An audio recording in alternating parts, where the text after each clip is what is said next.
नहीं, अब मैं इसी टाइम पे आऊँगा एग्जैक्ट, जो सेम हमारा टाइम चलता है उसी टाइम। आज बहुत लंबी स्ट्रीम चलेगी, आज 1 बजे तक स्ट्रीम करूँगा आज मैं। ठीक है, आज 1 बजे तक स्ट्रीम करूँगा मैं, कम से कम 12:30 या 1 बजे तक मैं करूँगा। मैक्सिमम इतना करूँगा ही करूँगा। ठीक है।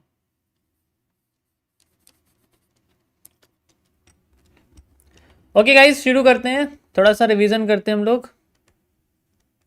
एमएमसी फेज़ 1, ये मेरा सबसे फेवरेट चीज़ है। ROS, it means repeating of structure.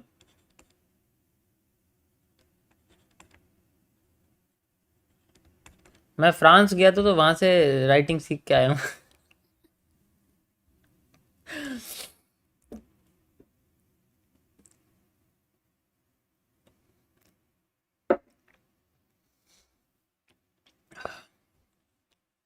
Okay, शुरू करते हैं। रिपीटिंग ऑफ स्ट्रक्चर में देखो होता क्या है, मार्केट जैसे हमें इस तरीके से स्ट्रक्चर दिखा रही है, कुछ भी स्ट्रक्चर होता है ना, तो जब भी वो स्ट्रक्चर खत्म हो जाता है हमें एक मूव मिलता है। बस हमें ये देखना कि ये मूव आ कहाँ से रहा है। ये जो सेम मूव हमारे सामने, नया मूव आया हमारे सामने, पहले आप देखोगे तो स्ट्रक्चर कुछ इस तरीके से क्रिएट हो रहा था, और उसके बाद ये क्या कर रहा है, अपने आप को थोड़ा सा नया मूव दे देता है। जैसे ये नया मूव देता, हम लोग ये वाला हिस्सा यूज़ करते हैं और पीछे वाले हिस्से से मैच करके देखते हैं। अगर ये इसके साथ मैच करता है तो ठीक है, मैच करते ही मार्केट अपने आप को रिवर्स करना शुरू कर देती है। ये हर चीज़ में होता है, बहुत तरीके के स्ट्रक्चर हैं जहाँ पर ये यूज़ होता है। ठीक है, याद है ना, मैंने इसको अगस्त में बताया था, अगस्त में ही बताया था, सितंबर में ही बताया था। तो आई थिंक ये सबसे बेस्ट टॉपिक है। इसी तरीके से जितने भी स्ट्रक्चर्स होते हैं आपके, वो काम करते हैं। लाइक जैसे मान के चलो मेरे पास ऐसे पोर्शन बना हुआ है,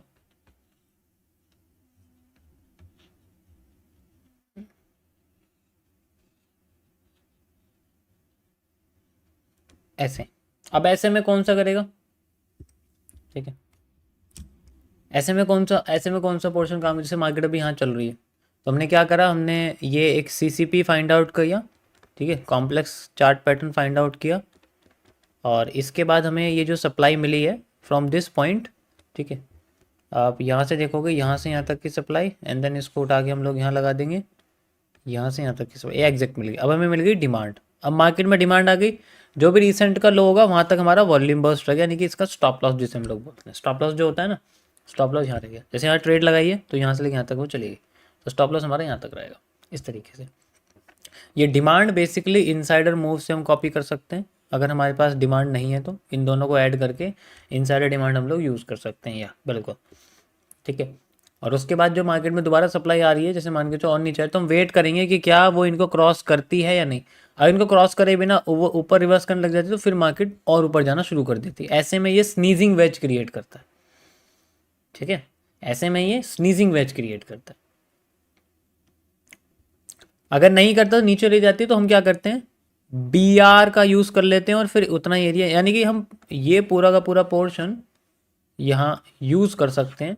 सेम टू सेम वही मूवमेंट आती है, सेम टू सेम वही मूवमेंट। ऐसे में क्या करते हैं, हम ये वाला स्ट्रक्चर कॉपी करके यहाँ लगा देते हैं, हाई से लो तक, यहाँ पर भी हाई से लो तक, ये पूरा हिस्सा कॉपी करके यहाँ लगा देते हैं। ये सेंट्रल जोन बन जाता है। ये जो आपके सामने डब्लू सा बना हुआ ना, यहाँ पर ऐसे मैंने बनाया हुआ, ये आपका जो है ये सेंट्रल जोन बन जाता है। ठीक है, इसे बोलते हैं रिपीटेशन ऑफ स्ट्रक्चर। कई बार आता है मार्केट में, हर बार इसी से हम लोग डिपेंड करते हैं हर एक चीज़ को। जैसा भी मैंने आपको यहाँ लगा के दिखाया था ना, जैसे आपको यहाँ बना के दिखाया था मैंने, ये और ये। ऐसा क्यों, क्योंकि ये डिमांड का डबल है, या फिर आप इसके साथ मैच कर सकते हैं, दोनों हिस्से सेम है। ठीक है, तो जैसे मैंने यहाँ आपको दिखाया लगा के, एग्जैक्ट यहाँ तक ये एरिया है, एंड देन ये आप देख सकते हो लगभग आपको यहाँ पर एरिया बना हुआ है। ठीक है, ये देखो, ये आपके सामने एक रिवर्सल एरिया बना हुआ है। ठीक है, तो अब ये डिमांड जो आ रही है, इसको कैसे मेजर करेंगे, मैंने ये सप्लाई ली है तो इसके पीछे की डिमांड में यूज़ करूँगा यहाँ से यहाँ तक की। ठीक है, गॉट इट, इसका काम हो गया। जैसे ही हमारी डिमांड कंप्लीट होती है हमारा रिवर्सल एरिया कंप्लीट हो जाता है, फिर उसके बाद नया रिवर्सल एरिया शुरू होता है, नई डिमांड शुरू होती है। यस,